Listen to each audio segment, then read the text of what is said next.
이재명 대표를 정조준하며 민주당의 위기감 또한 커지고 있습니다. 이에 7인의 멤버였던 김영진 의원을 포함해 탈명을 선택한 의원이 10여 명이 넘고 중립지대 의원들 역시 이 대표의 사법 리스크를 한 발자국 떨어져 관망하고 있는데요.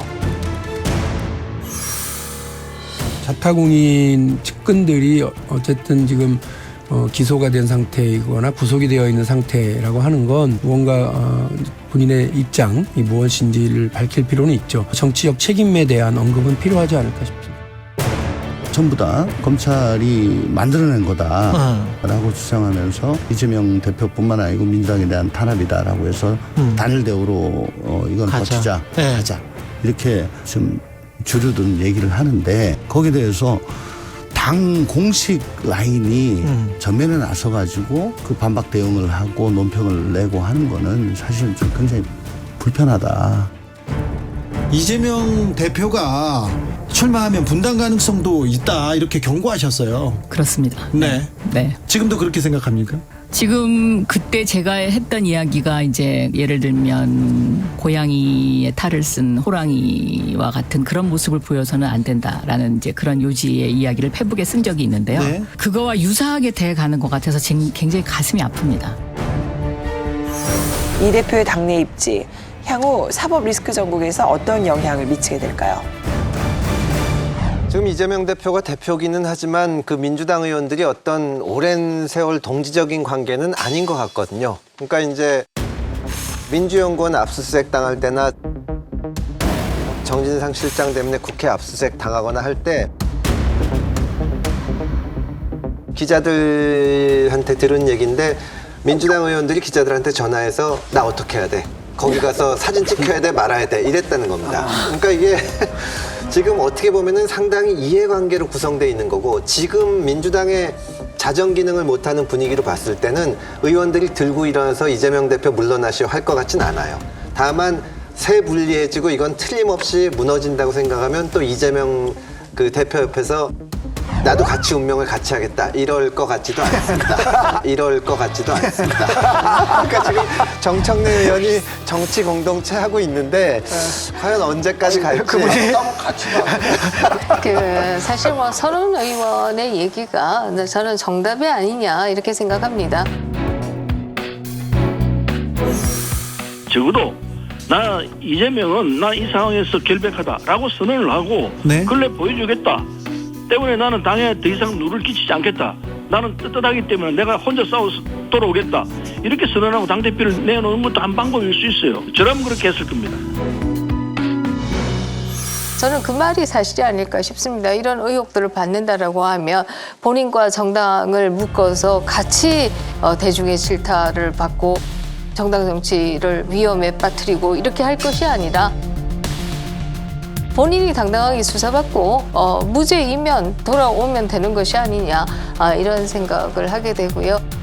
늦은 편이지만 그러나 이런 목소리가 민주당 내에서 나온다라고 하는 것은 그나마 다행이다라는 생각을 합니다. 사실 가장 좋은 건 빨리 정리해야 되거든요.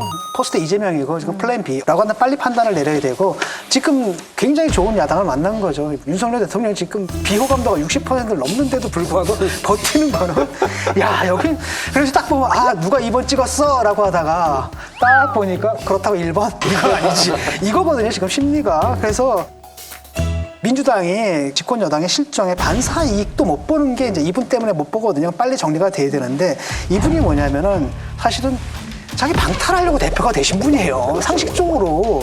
왜냐하면 대부분의 경우에는 상식적인 게 말이에요. 대선 패배했지 않습니까? 그러면 물러나야 되죠. 그렇죠. 근데 이분이 굳이 됐던 것은 자기도 안 겁니다. 당을 갖다 자기 방패를 이용하겠다. 그러니까 절대로 아무리 누가 얘기해도 절대 물러날 사람은 아니다라는 겁니다.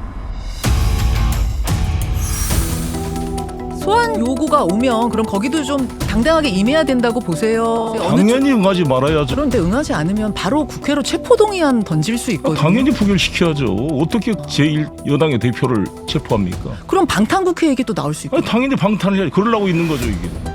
이런 부당한 공권력의 탄압에 대응하라고 만드는 게 바로 불체포 특권 아닙니까? 이 내장동 특검이 본인을 방패막이 하기 위한 특검이 아니라 정말로 기득권 카르텔을 깨부시기 위한 특검이라면 정말 멋있게 당대표직을 일단 내려놓고 특검 결과를 지켜보고 정말 무혐의가 드러나면 국민들이 이재명 대표를 더 높이 더 다시 보지 않겠습니까? 이재명 대표도 당대표직을 내려놓고 진실성을 보여주시기 바랍니다. 한편으로 뭐냐면 결정적인 물증이 나와야 되거든요. 정말 이분이 딴 거 다 필요 없습니다. 이거 선거법 위반 택도 없어. 성남 FC 택도 없습니다. 뭐 배임 택도 없어요. 이 428억. 이거 관련한 정말 확실한 물증 같은 것들이 언론을 통해서 드러나지 않는 이상은 다 당내에서 반란이 일어날 가능성은 없고요. 이분은 재판을 끌어가지고 총선까지는 갈 거고 총선을 자기 체제로 가져가려고 할 겁니다. 왜냐하면 공천권을 제가 쥐고 있어야지 의원들을 갖다가 자기 방탄조끼를 이용할 수가 있거든요. 반면에 의원들도 일단은 목이 걸려 있으니까 여기 협력할 수밖에 없고 다 알아요. 이게 당에다 안 좋은 거. 근데 문제는 뭐냐, 언제부턴가 의원들이 나의 이익보다 당의 이익이 이걸 생각이라도 하는 사람이 아예 없어졌다라는 겁니다. 그러니까 무기력하게 지금 다 따라가는 상태라고 할 수가 있는 거죠. 왜 그럴까를 좀 생각해 보면 과거에는 뭐 당 지도부가 당을 이끌고 또 대중을 이끌었다라고 한다면 최근에는 조직화된 소수가 오히려 당을 이끌고 있는 것이 아니냐 이렇게 보이고요. 이태원 참사와 관련해서 특검 도입을 주장하면서 시위를 벌린 가운데에서도 넣은 구호가 내가 이재명이다. 이런 구호들이 나오고 있어요. 그래서 그런 것을 보면 그런 구호들이 계속되는 한 또 의원들의 경우에는 심리적인 압박을 받을 수밖에 없는 게 아닌가 이런 생각이 들고요. 그런 면에서 보면 전반적으로 한국 정치가 굉장히 잘못된 길로 가고 있다라는 생각이 들죠. 아니 근데 저는 민주당이 대안이 없는 게 아니라고 생각하거든요. 대안이 없지 않아요. 이재명 대표가 구속된다 그래서 지금 민주당 지지자들이 갑자기 윤석열 대통령 지지자로 가지는 않거든요. 절대 안 가요. 예, 절대 안. 오히려 더 똘똘 뭉칠 겁니다.